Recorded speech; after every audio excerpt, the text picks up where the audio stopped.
নমস্কার, আপনাদের সকলকে স্বাগত জানাই চ্যানেল রূপা মুখার্জিতে। বারবার এক অভিযোগ উঠেছে কেন্দ্র সরকারের বিরুদ্ধে যে সুযোগ থাকা সত্ত্বেও তারা কিছুতেই ইপিএফওর সুদের হার বৃদ্ধি করে না। কিন্তু এই ধরনের ঘটনা ঘটার কারণটা কি?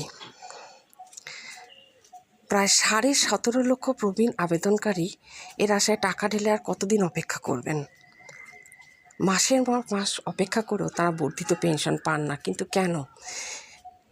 আসলে দপ্তরের অর্থাৎ অর্থমন্ত্রকের যুক্তি এটাই যে পেনশন দিতে যে বিপুল টাকা খরচ হবে তা আসবে কোথা থেকে। এমপ্লয়িজ প্রভিডেন্ট ফান্ড অর্গানাইজেশন বা ইপিএফও একটি অন্তর্বর্তী রিপোর্টে বলেছে, বর্ধিত হারে পেনশনের জন্য যারা সঠিকভাবে আবেদন করেছেন তাদের যদি 50%কেও পেনশন দিতে হয় তাহলে দপ্তরে খরচ হতে পারে প্রায় 1,87,000 কোটি টাকা। অর্থাৎ সঠিক শর্ত মেনে করা সব আবেদনের ভিত্তিতে পেনশন দিলে খরচ হবে কথা 3.25 লক্ষ কোটি। এই টাকা আসবে কোথা থেকে? এর স্পষ্ট জবাব মোদী সরকারের কাছেও নেই।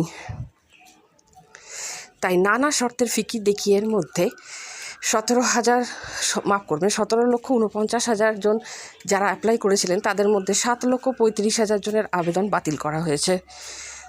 আর পেনশন চালু হয়েছে কতজনের? না, কোনো স্পষ্ট জবাব দপ্তরের তরফ থেকে এখনও পাওয়া যায়নি। সূত্রে খবর সংখ্যাটা 40,000ও পেরোয়নি।